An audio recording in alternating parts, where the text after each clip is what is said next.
Hello everyone, welcome to my channel Tanuja by studies. I hope आपने इससे पहले के सारे ऑर्गेनल्स के बारे में अच्छे से देखा होगा।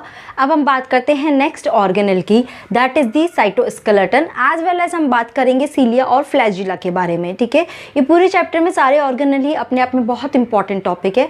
हर ऑर्गेनल पे बहुत क्वेश्चंस पूछे जाते हैं, तो हर ऑर्गेनल को ध्यान से देखना है। ओके, तो पहले हम बात करते हैं साइटोस्केलेटन। ये होता क्या है? सी, जब एक सेल होती है, ओके, इस सेल के अंदर बहुत सारे स्ट्रक्चर है, बीच में न्यूक्लियस है, फिर यहाँ पे ईआर प्रेजेंट है, गोल्जी एपरेटस है, सब कुछ है। बट ये सब चीज़ें अपनी जगह पर कैसे बनी रहती है? They all are settle because of this cytoskeleton. ये क्या होता है, पूरे साइटोप्लाज्म में इस तरह से ये फिलामेंटस स्ट्रक्चर होती है। क्या होती है? They are proteinaceous filamentous structure पूरे साइटोप्लाज्म में कुछ इस तरह से एक नेटवर्क बना के रखती है। ठीक है, तो पहला पॉइंट हम साइटोस्केलेटन के बारे में क्या लिख सकते हैं? Filamentous, okay, proteinaceous network. क्या है? Proteinaceous network. क्लियर? जो एक नेटवर्क बना के रखती है। अब इसका अगर फंक्शन देखें तो ये क्या रोल परफॉर्म करेगी? सी, ये क्या कर रही है? पूरे में एक अच्छे से पूरा नेटवर्क बना के रखती है। तो पहला फंक्शन तो ये क्या कर रही है? सेल की जो शेप है उसको मेंटेन करने का काम कर रही है। सेल का शेप बार बार चेंज नहीं होगा। It is also responsible for motility as well. Okay, and the third one is what? It is responsible for giving the mechanical support. Cell को क्या देती है? मैकेनिकल सपोर्ट देती है। ये तीन फंक्शन किसके होते हैं? साइटोस्केलेटन के होते हैं। ध्यान रखना क्या क्या है? शेप मेंटेन करती है, मोटिलिटी प्रोवाइड करती है और मैकेनिकल सपोर्ट देती है। ठीक है, साइटोस्केलेटन में अगर हम फर्दर इसकी स्ट्रक्चर को और डीपली देखें तो ये तीन तरह के फिलामेंट्स होते हैं। इसमें तीन तरह की स्ट्रक्चर होती है। One is microtubule, second is microfilament and the third one is intermediate filament. Okay, तीन तरह के होते हैं। पहला जो होता है माइक्रोट्यूब्यूल, इसका साइज कितना होता है? Around 25 nanometre. ओके, माइक्रोट्यूब्यूल्स क्या होते हैं? ये बेसिकली किस प्रोटीन के बने होते हैं? ट्यूब्यूलिन प्रोटीन के बने होते हैं। ये बहुत इंपॉर्टेंट है, नीट में इस पर क्वेश्चन भी आया हुआ है। बट हम क्या करते हैं, एक छोटा सा वर्ड है उसको भी स्किप किया तो क्वेश्चन वहाँ से भी पिक हो जाता है। ओके, तो किसका बना होता है? ये ट्यूब्यूलिन प्रोटीन का बना होता है। जनरली ये जो माइक्रोट्यूब्यूल्स होते हैं ना, ये सेल वॉल के आसपास यहीं पर ही क्या होते हैं? नियर बाय होते हैं, सेल वॉल के साथ ही अटैच रहते हैं। ओके, तो यानी कि अगर ये सेल वॉल के साथ ही ज़्यादातर रहेंगे तो ये क्या फंक्शन परफॉर्म करते हैं कि यहाँ गोल्जी से जो भी मटेरियल आता है उसको सेल के बाहर ले जाने का काम ये करते हैं। क्या करते हैं? They transport cell material outside of the cell, outside of cell wall. ठीक है, क्योंकि सेल वॉल के साथ ज़्यादा अटैच है तो इसलिए ये मटेरियल को सेल के बाहर ले जाने का काम करते हैं। ये तो माइक्रोट्यूब्यूल के बारे में। एक और फंक्शन इसका वेल नोन है जो आप सबको पता भी होगा शायद। ड्यूरिंग द सेल साइकिल, वहाँ पे क्या होता है? जब सेल का डिवीजन होता है, सेल्स डिवाइड होती है, its division because of takes place because of the spindle fibre. ठीक है, तो ये जो स्पिंडल फाइबर है ये किससे बनते हैं? ये भी माइक्रोट्यूब्यूल से ही बनते हैं। क्या होता है? माइक्रोट्यूब्यूल स्पिंडल फाइबर बनाते हैं जिसकी वजह से ही क्रोमोसोम आपस में एक दूसरे से सेपरेट आउट होते हैं और डीएनए क्रोमोसोम मटेरियल का डिवीजन हो जाता है। अंडरस्टूड? नेक्स्ट लेते हैं माइक्रोफिलामेंट। इसका साइज कितना होता है? Around 5 to 7 nanometre. ओके, ये किसका बना होता है? It is made up of a contractile protein. ये कैसा प्रोटीन है? कॉन्ट्रैक्टाइल प्रोटीन है। Name is actin. ध्यान रखना, this is also very important. किस प्रोटीन का होता है? Actin. And if you know, कहाँ हमारे पूरी बॉडी में किसमें कॉन्ट्रैक्शन होता है? मसल्स में कॉन्ट्रैक्शन होता है। तो बेसिकली कहाँ? Muscles contraction. ठीक है, मसल्स कॉन्ट्रैक्शन में इन्वॉल्व होता है ये actin protein. Okay, clear? Understood? Next चीज़ क्या होती है? That is the intermediate filament. It is around 8 to 12 nanometer size. ये इंटरमीडिएट का मतलब है बीच का कुछ ऐसा। तो इसका साइज कैसा होता है? इसका डायमीटर और size is in between the microfilament and microtubule. आप देख सकते हैं इसका साइज जो है इससे ज़्यादा है और इससे कम है, तो ये इन दोनों के बीच का इंटरमीडिएट फिलामेंट होता है। बेसिकली ये रोल क्या करता है? डायमीटर कैसा होता है? इंटरमीडिएट बेसिकली क्या करता है, न्यूक्लियस जो होता है उसके चारों तरफ बास्केट लाइक स्ट्रक्चर बना लेता है। जैसे ये न्यूक्लियस है, अब इस न्यूक्लियस के चारों तरफ ही क्या बना लेगा, एक बास्केट लाइक स्ट्रक्चर बना लेता है, उसको सपोर्ट प्रोवाइड करता है। ओके, तो न्यूक्लियस के चारों तरफ बास्केट बना लेता है। This is all about cytoskeleton. समझ में आया साइटोस्केलेटन? ठीक है, चलिए अब बात करते हैं cilia and flagella. Cilia and flagella क्या है, ये भी बेसिकली माइक्रोट्यूब्यूल से बनते हैं, इसलिए हम इसके बारे में इसके साथ ही बात कर रहे हैं। Okay, so first of all I am rubbing this one, I hope it is clear. Okay, yeah now cilia और फ्लैजिला जो होते हैं वो क्या होते हैं, they are like a hair like growth. जैसे कि ये प्लाज्मा सेल है, तो यहाँ पे बाहर ऐसे आपने देखा होगा, ठीक है, तो ये क्या है, हेयर लाइक ग्रोथ होती है। तो फर्स्ट पॉइंट इसका क्या हो गया, hair like out growth. Okay, अब अगर दोनों में डिफरेंस देखिए, सीलिया और फ्लैजिला में, सीलिया स्मॉल साइज के होते हैं और फ्लैजिला कैसा होता है, it is a bigger size, small and flagella big. ये डिफरेंस भी हो सकता है। अगर आपको आता है सीलिया फ्लैजिला में डिफरेंस, तो पहला डिफरेंस क्या हुआ, सीलिया स्मॉल साइज का होता है, फ्लैजिला बिग साइज का होता है। सीलिया जो होते हैं इनका नंबर ज़्यादा होता है, more in number, they are less in number. Okay, mainly cilia जो है इसमें दे आर इन्वॉल्व और रिलेटेड विद दी वॉट, पहली तो बात ये ओर्स लाइक मूवमेंट करते हैं या ओर्स लाइक होते हैं। ओर्स लाइक यानी क्या होता है, जैसे कि हम बोट चलाते हैं तो उसमें पतवार जो होती है ना, ठीक है, तो वो एक ही डायरेक्शन में मूवमेंट करना होता है, तो ये ओर्स लाइक मूवमेंट करते हैं। ओके, नेक्स्ट चीज़, इसकी वजह से क्या होता है, या तो सेल में मूवमेंट होता है, इधर there is a movement in cell और द सराउंडिंग फ्लूइड।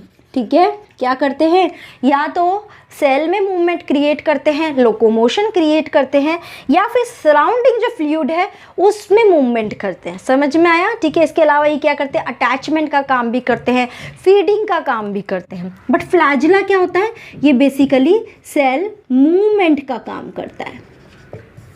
अंडरस्टूड? ये सेल मूवमेंट का काम करता है। समझ आया? ये तो कुछ उसका बेसिक डिफरेंस हो गया। नाउ जो फ्लैजिला होते हैं प्लांट और एनिमल दोनों में ही प्रेजेंट होते हैं, बट प्लांट में इनका स्ट्रक्चर थोड़ा सा डिफर होता है as compare to animal. Understood? Clear? Okay, अब हम बेसिकली सीलिया फ्लैजिला दोनों का स्ट्रक्चर सेम ही रहता है, उसका एक स्ट्रक्चर देखते हैं कि बेसिकली इसका स्ट्रक्चर होता क्या है। सीलिया फ्लैजिला, जैसे कि मैंने आपको बताया कि सीलिया तो छोटा रहता है, फ्लैजिला लॉन्ग रहता है। ओके, तो हमने suppose this is the flagella या फिर सीलिया, कुछ भी लेते, इसका हमने यहाँ से कट किया सेक्शन, और सेक्शन का जो एक स्लाइड बनाया थिन, उसको हमने यहाँ पर शो किया। मतलब जैसे कि मैंने ये किया, इसका बीच में से कट किया, तो इसका जो ये चीज़ है ना, ये आके निकलेगी, इस पोर्शन को I am showing here. Understood? Okay, तो चलिए अब देखते हैं वन बाय वन सारी स्ट्रक्चर्स देखते हैं। सबसे पहले तो cilia flagella they both are surrounded by a membrane, that is plasma membrane. तो ये बाहर जो आपको रेड वन दिख रही है, that is the plasma membrane written over here. Okay, तो पहला है ही कि इसमें प्लाज्मा मेम्ब्रेन प्रेजेंट होती है। नाउ इसके अंदर का जो कोर होता है, क्या होता है, जो कोर होता है उसको बोलते हैं एक्सोनीम। क्या बोलते हैं? एक्सोनीम। मतलब कि अंदर की पूरी जो स्ट्रक्चर है, complete structure is known as axoneme. तो राइट नाउ हम एक एक्सोनीम का स्ट्रक्चर स्टडी कर रहे हैं। ओके, इस एक्सोनीम में क्या होते हैं, 9 तो डबलेट्स होते हैं। किसके होते हैं? Of microtubules, 9 doublets of microtubules. Okay, and 2 pair, sorry you can say 1 pair of microtubule. Okay, ये वाले 9 जो होते हैं दे आर पेरीफेरल, ये पेरीफेरी की तरफ होते हैं। Okay, and they are central, ये सेंटर की तरफ होते हैं। तो आप देख सकते हो यहाँ पे अगर काउंट करेंगे 1 2 3 4 5 6 7 8 9, तो 9 तो ट्यूब्यूल। अब इसको डबलेट क्यों बोल रहे हैं, क्योंकि आप देखोगे यहाँ पे 2 माइक्रोट्यूब्यूल है एक साथ। पेयर में प्रेजेंट है, डबलेट्स में प्रेजेंट है, इसलिए हम इसको बोल रहे हैं 9 डबलेट्स। अब सेंटर में देखते हैं, सेंटर में क्या है, 2 माइक्रोट्यूब्यूल है, तो मैंने उसकी जगह क्या बोल दिया, 1 पेयर ऑफ माइक्रोट्यूब्यूल सेंटर में प्रेजेंट है। तो ये क्या अरेंजमेंट हो गया, 9 + 2, तो इसको बोलते हैं इस तरह के अरेंजमेंट को 9 + 2 एरे, या फिर बोलते हैं अरेंजमेंट। समझ में आया ये वाला अरेंजमेंट, ये किस तरह से होता है। 9 तो पेरीफेरी की तरफ रहते हैं और 2 क्या होते हैं, सेंटर की तरफ होते हैं। ओके, अब नेक्स्ट चीज़ क्या होती है, ये जो टिब्यूल है इसमें से एक माइक्रोट्यूब्यूल होता है ए, दूसरा होता है बी, ये ऐसे ही रहते हैं A be like this. Okay, सब में इस तरह से ही रहते हैं। जो ए नंबर का माइक्रोट्यूब्यूल है उसके पास कुछ आर्म्स प्रेजेंट है, आप ये ग्रीन वाली देख रहे हो, ठीक है, मैंने यहाँ पे मेंशन किया है, ये ग्रीन वाली है, इनको बोलते हैं आर्म्स। तो ए वाला जो माइक्रोट्यूब्यूल है उसके पास कुछ आर्म्स होती हैं जिसको हम बोलते हैं डाइनिन आर्म्स। क्या बोलते हैं, डाइनिन आर्म्स। इसमें जो बाहर की तरफ पेरीफेरी की तरफ होते हैं उसको बोलते हैं आउटर आर्म्स, और जो अंदर सेंटर की तरफ है, सब में ये सेंटर की तरफ है, इसको बोलते हैं इनर आर्म। इसका रोल क्या है, they perform the ATPase activity या एटीपी हाइड्रोलिसिस, यानी कि क्या कर रहा है, बेसिकली ये एनर्जी जनरेट करने का काम कर रहा है। क्या फ़ायदा होगा एनर्जी जनरेट करने का, बिकॉज सीलिया फ्लैजिला क्या है, सेल मूवमेंट से रिलेटेड है। अब सेल मूवमेंट करना है तो एनर्जी तो चाहिए, राइट। तो यहाँ पे एनर्जी किससे जनरेट हो रही है, ये जो आर्म्स हैं they are able to hydrolyse the ATP, और उसकी वजह से एनर्जी रिलीज हो रही है जो सेल मूवमेंट में यूज हो रही है। और ये कहाँ प्रेजेंट होती है, ए वाला जो माइक्रोट्यूब्यूल है वहाँ पे प्रेजेंट है। क्लियर। सेकेंड चीज़ क्या देखते हैं, आप देखोगे ब्लैक ब्लैक ये क्या है, सब एक दूसरे से जुड़े हुए हैं, इसको बोलते हैं इंटरमीडिएट ब्रिज, या फिर बोलते हैं ए बी लिंकर, या सिंपली बोलते हैं कि 2 डबलेट्स जो है वो एक दूसरे के साथ लिंकर से जुड़े हुए हैं। क्या है, ए बी लिंकर, क्या है, ए बी लिंकर, जिसके थ्रू ये सब एक दूसरे से जुड़े हुए हैं। ठीक है, अब इनमें तो कनेक्शन हो गया, सेंट्रल के साथ कैसे कनेक्शन है। सबसे पहले तो सेंट्रल माइक्रोट्यूब्यूल है वो दोनों भी आपस में जुड़े होते हैं एक ब्रिज के थ्रू। ठीक है, देख रहे हो, एक ब्रिज के थ्रू ये आपस में जुड़े रहते हैं। इसके चारों तरफ अगेन एक शीद प्रेजेंट होती है। क्या है, sheath. Okay, this is the sheath, outer one, I can write over here.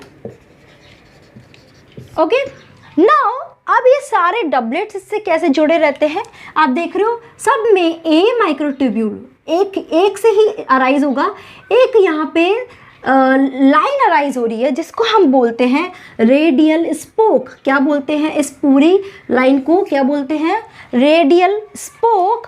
तो सबसे एक रेडियल स्पोक अराइज हो रहा है और वो सेंट्रल जो शीद है उस पे जाके अटैच हो रहा है। क्या है नेक्स्ट चीज, this is the radial spoke. Clear, क्या है, रेडियल स्पोक, जो सब सेंटर पे शीत पे जाके अटैच हो रहा है। ओके, एंड या anything else. So this is all about the structure of a cilia and flagella.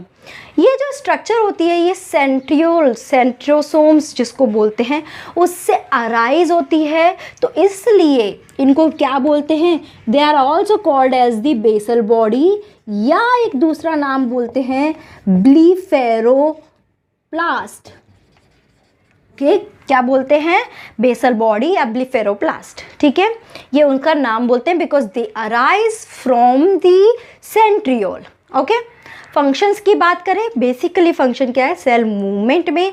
इसके अलावा क्या होता है, बाहर के सराउंडिंग फ्लूइड का फीडिंग में हेल्प करता है, अटैचमेंट में हेल्प करता है। सीलिया का मेन रोल है, फ्लैजिला का तो मेन रोल क्या होता है, सेल मूवमेंट ही रहता है। Okay, so I hope this whole cytoskeleton as well as cilia flagella is clear to all of you.